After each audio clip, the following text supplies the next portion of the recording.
ছাত্ৰ ছাত্ৰীসকল ইতিমধ্যে আমি অনুশীলনী 8.2 ত্ৰিকোণমিতিক কিছুমান বিশেষ মান আমি আলোচনা কৰিলোঁ। এইবাৰ আমি অনুশীলনী 8.3 আলোচনা কৰিম, কিন্তু তাৰ আগতে আমি পূৰক কোণৰ ত্ৰিকোণমিতিক আমি অনুপাত আমি কিছুমান চাম।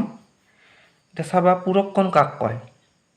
পূৰক কোণ আমি যদি দুটা কোণৰ যোগফল 90 ডিগ্ৰী হয় তেতিয়াহ'লে দুটা কোণৰ যদি যোগফল 90 ডিগ্ৰী হয় তেতিয়াহ'লে এটাক আনটোৰ পূৰক কোণ বুলি কয়। তাৰমানে ইয়াতে আমি ABC ত্ৰিভুজৰ B কোণ 90 ডিগ্ৰী। B যদি 90 ডিগ্ৰী হয় নিশ্চয় A আৰু C লগ লাগি 90 ডিগ্ৰী হ'ব। আৰু A আৰু C লগ লাগি 90 ডিগ্ৰী হ'লে আমি কি ক'ম? A Cৰ পূৰক বুলি ক'ম বা C Aৰ পূৰক বুলি ক'ম। এতিয়া তোমালোকে ইতিমধ্যে গম পাইছা যে ত্ৰিকোণমিতিক অনুপাতবোৰ কেনেদৰে আমি লওঁ দুটা বাহুৰ অনুপাত হিচাপত। এতিয়া সাইন A, তাৰমানে A সাপেক্ষে সাইনৰ ভেলুটো কিমান? লম্ব বাই কৰ্ণ BC বাই AC হ'ব। গতিকে সাইনৰ ভেলু BC বাই AC হ'ব। ঠিক তেনেদৰে কচৰ ভেলু কি হ'ব? AB বাই AC, তাৰমানে ভূমি বাই কৰ্ণ। টেনৰ ভেলু কি হ'ব? BC বাই AB। BC বাই AB মানে হ'ল কি হ'ব? লম্ব বাই ভূমি। ঠিক তেনেকৈ কটেৰ ভেলুটো হ'ব ভূমি বাই লম্ব, তাৰমানে AB বাই BC। চেক এৰ ভেলুটো হ'ব AC বাই AB, তাৰমানে কি হ'ব? এই AC বাই AB, তাৰমানে কৰ্ণ বাই ভূমি। আৰু কচেক এৰ ভেলুটো হ'ব AC বাই BC, তাৰমানে কৰ্ণ বাই লম্ব।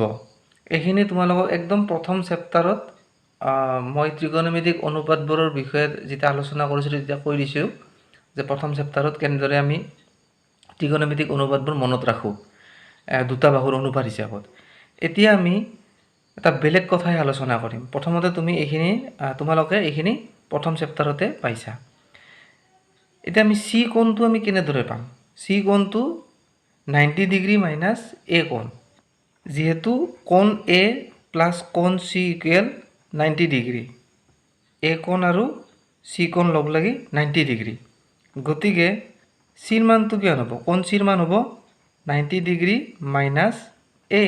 যদি Aটো ইফালে আহি যায় A কোণ হ'ব, তাৰমানে C কোণ 90 ডিগ্ৰী মাইনাছ A। এতিয়া আমি কি বুজিব লাগিব যে C কোণ 90 ডিগ্ৰীৰ পৰা A কোণ বিয়োগ দিলে আমি C কোণ পাওঁ। এতিয়া কথা হ'ল কি, আমি সাইন চিৰ মানটো কিমান হ'ব? সাইন চিৰ মান কিমান হ'ব আমি সেইটো চাম। এতিয়া সাইন চি মানে আমি কি হিচাপত লিখিব পাৰোঁ? সাইন চি মানে আমি সাইন 90 ডিগ্ৰী মাইনাছ A, তাৰমানে 90 ডিগ্ৰী মাইনাছ A কাৰ ঠাইত লিখিলোঁ? চিৰ ঠাইত লিখিলোঁ। প্ৰত্যেকটো ক্ষেত্ৰতে লিখিম সাইন চি, কচ চি, টেন চি, কট চি, চেক চি, কচেক চি। আৰু এই চিৰ ঠাইত আমি কি লিখিম? 90 মাইনাছ A। এতিয়া এইখিনি বাৰু আমাৰ হৈ গ'ল। এতিয়া সাইন চিৰ মানটো কিমান আমি সেইটো চাম। সাইন চিৰ মান কিমান?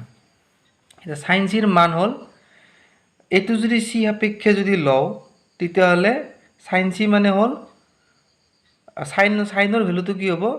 লম্ব বাই কৰ্ণ হ'ব। গতিকে চি সাপেক্ষে লম্ব বাই কৰ্ণ কোনডাল? AB বাই AC, কাৰণ চি সাপেক্ষে লম্ব AB আৰু ACডাল হ'ল কৰ্ণ। গতিকে AB বাই AC, সেইকাৰণে আমি ইয়াতে সাইন চিৰ মানটো AB বাই AC লিখিছোঁ। ঠিক তেনেদৰে কচ চিৰ মানটো হ'ব BC বাই AC। যদি কচ চি যদি চোৱা তেতিয়াহ'লে ভূমি বাই কৰ্ণ হ'ব। চি সাপেক্ষে ভূমি হ'ব BC আৰু কৰ্ণ হ'ব AC। গতিকে ভূমি বাই কৰ্ণ, তাৰমানে BC বাই AC।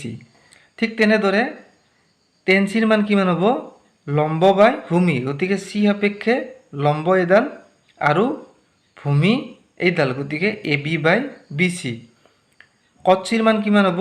ভূমি বাই লম্ব হ'ব। গতিকে চি সাপেক্ষে ভূমি BC আৰু লম্ব হ'ব AB, গতিকে BC বাই AB। চেক চি মানে কিমান হ'ব?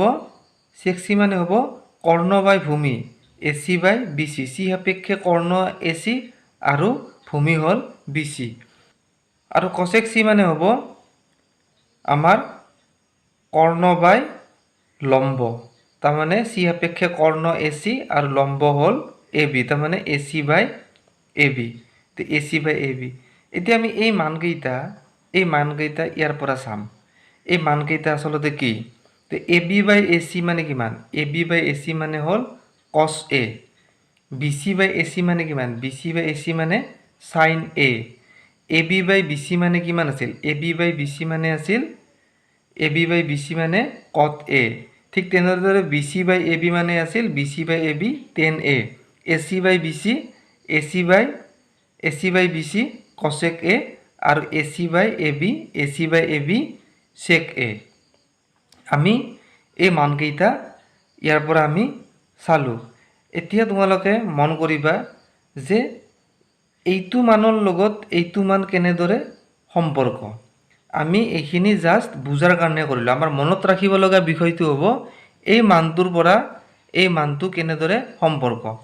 Sign 90 degree minus a equal কছ এ, কছ 90 degree minus a equal sign A, ten 90 degree minus a equal কট এ, কট 90 ডিগ্ৰী মাইনাছ এ টেন এ, চেক 90 ডিগ্ৰী মাইনাছ এ কচেক এ, কচেক 90 ডিগ্ৰী মাইনাছ এ চেক এ। তাৰমানে আমি মনত ৰাখিবলগীয়া বিষয়টো হ'ল এইখিনি হ'ব আমি মনত ৰাখিব লাগিব। চাইন 90 ডিগ্ৰী মাইনাছ এ কছ এ, তাৰমানে চাইনৰ ঠাইত কছে আহিব, কছৰ ঠাইত চাইন আহিব। যদি 90 ডিগ্ৰী মাইনাছ এ কৰোঁ আৰু, গতিকে কছৰ ঠাইত চাইন আহিব, তাৰমানে চাইনৰ উল্টা কছ, কছৰ উল্টা চাইন, টেনৰ ওলোটা কট, কটৰ ওলোটা টেন, চেকৰ ওলোটা কচেক, কচেকৰ ওলোটা চেক। কেতিয়া আমি ওলোটাটো কেতিয়া পাম? যেতিয়া আমি 90 ডিগ্ৰী মাইনাছ এ কৰোঁ, বা 90 ডিগ্ৰী মাইনাছ যিকোনো এটা যদি আমি কোণ মাইনাছ কৰোঁ, তেতিয়াহ'লে সেইটো কছ এ হ'ব, যদি চাইনৰ ক্ষেত্ৰত 90 ডিগ্ৰী মাইনাছ এ হয়। এতিয়া আমি আহা প্ৰশ্ন উত্তৰৰ ফালে যাওঁ। ইয়াতে মান নিৰ্ণয় কৰিব দিছে চাইন 18 ডিগ্ৰী বাই কছ 72 ডিগ্ৰী, বা এইবিলাক মান নিৰ্ণয় কৰিব দিছে। এইখিনিতে প্ৰশ্নখিনি কৰাৰ আগতে উল্লেখ কৰি দিছোঁ, এনেদৰে আমাৰ থাকিলে আমি সদায় কি কৰিম? মানটো আমি এটালৈকে পৰিণত কৰাৰ কাৰণে চাম। চাইনক আমি কছলৈকে নিয়াৰ কাৰণে চাম, বা ইয়াতে টেন বাই কট আছে, টেনক আমি কটলৈকে নিয়াৰ কাৰণে চাম। ইয়াতে কছ আৰু চাইন আছে, কছক আমি চাইনলৈকে নিয়াৰ কাৰণে চাম। যিকোনো এটা, চাইনকো কছলৈকে নিব পাৰোঁ, কছকো চাইনলৈকে নিব পাৰোঁ। তাৰমানে যিকোনো এটা আমি নিয়াৰ কাৰণে চাম। এতিয়া কচেক আৰু চেক আছে, আমি কচেকক চেকলৈকে নিয়াৰ কাৰণে চাম। আমি তেনেদৰে ষ্টাৰ্ট কৰিম। এতিয়া চাবা, চাইন 18 ডিগ্ৰী বাই কছ 72 ডিগ্ৰী। এই 18 ডিগ্ৰীটো আমি কেনেদৰে লিখিব পাৰোঁ? Sign off 90 degree minus 72 degree. তাৰমানে 18 ডিগ্ৰীটো আমি কেনেকৈ পাম? 90 ডিগ্ৰী মাইনাছ 72 ডিগ্ৰী, 90ৰ পৰা 72 যদি বিয়োগ কৰোঁ আমি 18 পাম। তাৰমানে চাইন 18 ডিগ্ৰীটো আমি কেনেদৰে লিখিব পাৰোঁ? Sign 90 degree minus 72 degree. এতিয়া চাইন 90 ডিগ্ৰী মাইনাছ 72 ডিগ্ৰী মানে কি হিচাপত লিখিব পাৰোঁ? চাইন 90 মাইনাছ এ, 90 ডিগ্ৰী মাইনাছ এ। গতিকে চাইন 90 ডিগ্ৰী মাইনাছ এ মানে আমি কিমান পাম? কছ এ পাম। এতিয়া ইয়াতে চাইন 90 ডিগ্ৰী মাইনাছ 72 আছে। এতিয়া এৰ মান কিমান? 72। গতিকে এৰ মান যিহেতু 72, গতিকে আমি কিমান পাম? তাৰমানে কছ এ পাম। কছ এ মানে কছ 72 পাম। এৰ মান যিহেতু 72, গতিকে ইয়াতে আমি কছ 72 ডিগ্ৰী লিখিছোঁ। তলৰ 72 ডিগ্ৰীটো ছেম আছে, ইয়াতে আমি কছ 72 ডিগ্ৰী লিখিলোঁ।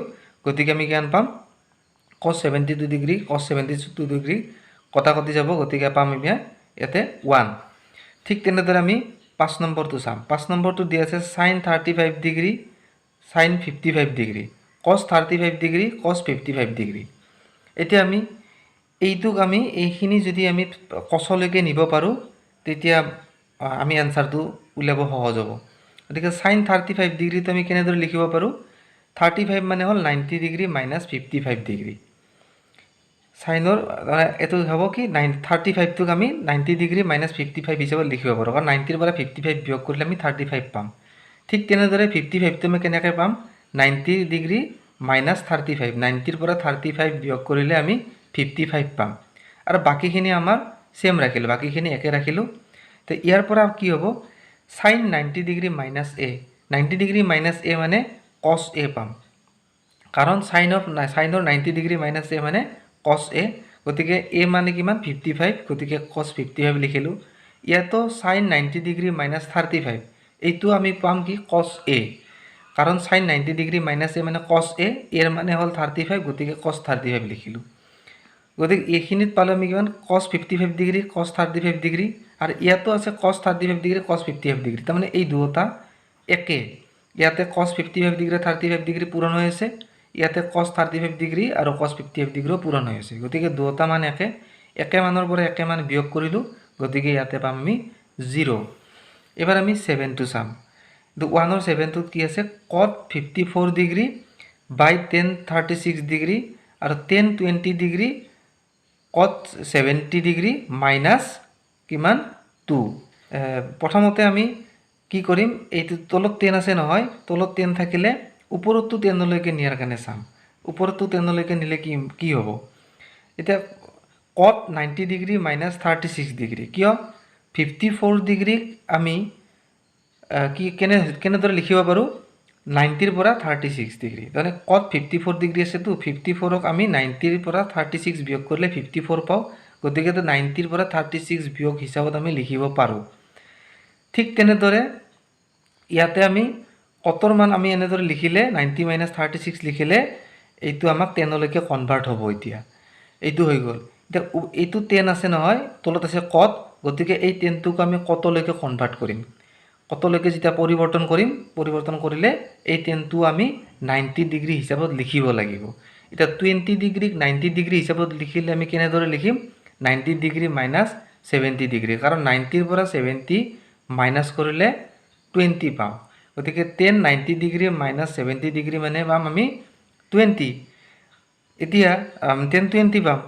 এতিয়া কথা হ'ল কি, নেক্সট লাইনত cot 90 ডিগ্ৰী মাইনাছ 36 ডিগ্ৰী, তাৰমানে cot 90ৰ পৰা এ বিয়োগ, গতিকে cot 90 ডিগ্ৰী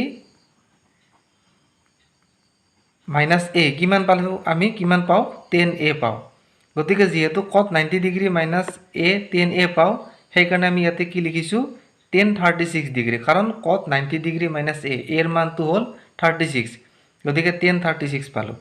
ঠিক তেনেকৈ 10 90 ডিগ্ৰী মাইনাছ এ, 10 90 ডিগ্ৰী মাইনাছ এ কিমান পাইছিলোঁ আমি, 10 90 degree minus a equal to cot এ। ইয়াতে 90 ডিগ্ৰী মাইনাছ এ, এৰ মানটো কিমান 70 ডিগ্ৰী, গতিকে 70 ডিগ্ৰী হোৱাৰ লগে লগে আমি কিমান পাম cot 70 ডিগ্ৰী, তাৰমানে cot 70 ডিগ্ৰী ওপৰত পালোঁ, তলতটো সেম আছে, ইয়াতো 10 36 আছে, ইয়াতো cot 70 ডিগ্ৰী আছে, এইটো কটা কটি যাব 1 পাম, এইটো কটা কটি যাব 1 পাম, আৰু পিছৰ ফালে মাইনাছটোতো আমি সেম ৰাখিছোঁ, গতিকে 1 + 1 = 2, 2 - 2 = 0। এইটো হ'ল 7 নম্বৰ। আমি এটা 9 নম্বৰটো চাম। 9 নম্বৰটো কেনেদৰে কৰিছোঁ, 9 নম্বৰটো 10 5 degree 10 25 degree 10 30 degree 10 65 degree 10 85 degree. এতিয়া তোমালোকে যদি চোৱা এই 10 5 ডিগ্ৰী 90 ডিগ্ৰীৰ লগত কেনেদৰে ৰিলেটেড, 10 5 ডিগ্ৰীটো আমি 90 মাইনাছ 85 বুলি লিখিব পাৰোঁ, কাৰণ 85 যদি 90ৰ পৰা 85 বিয়োগ কৰোঁ তেতিয়াহ'লে আমি 5 পাম। গতিকে 85 ক'ত আছে, ইয়াতে আছে, 85 আছে ইয়াতে, গতিকে এইটো আমি 85 হিচাপত আমি প্ৰকাশ কৰিব পাৰিম। ঠিক তেনেদৰে 10 25, 10 25 মানে কিমান 90 ডিগ্ৰী মাইনাছ আমাৰ 65, গতিকে 90 ডিগ্ৰী মাইনাছ 65, 65 ক'ত আছে, ইয়াতে আছে, গতিকে আমি এইটো আমি কি কৰিব পাৰিম 65 হিচাপত আমি প্ৰকাশ কৰিব পাৰিম, কাৰণ তেতিয়া ইয়াৰ লগত আমি এটা ৰিলেশ্যন এটা কৰিব পাৰিম, এইটোক ইয়াৰ লগত এটা ৰিলেশ্যন কৰিব পাৰিম, এইটোক ইয়াৰ লগত এটা ৰিলেশ্যন এটা সম্বন্ধ এটা কৰিব পাৰিম, বাকী 10 30টো থাকিব দিলে হ'ল। এতিয়া আমি এইটো কেনেদৰে লিখিম, 10 90 ডিগ্ৰী মাইনাছ 85 ডিগ্ৰী, তাৰমানে 5 ডিগ্ৰী মানে কিমান 90ৰ পৰা 85 বিয়োগ কৰিলে 5 পালোঁ। 10 25টো আমি কেনেদৰে লিখিম 90 মাইনাছ 65, কিহৰ কাৰণে 90 মাইনাছ 65 লিখিলোঁ, কাৰণ 90ৰ পৰা 65 বিয়োগ কৰিলে আমি 25 পাওঁ, গতিকে 90 মাইনাছ 65 লিখিলোঁ, আৰু বাকীখিনি এইখিনি সেম ৰাখিলোঁ।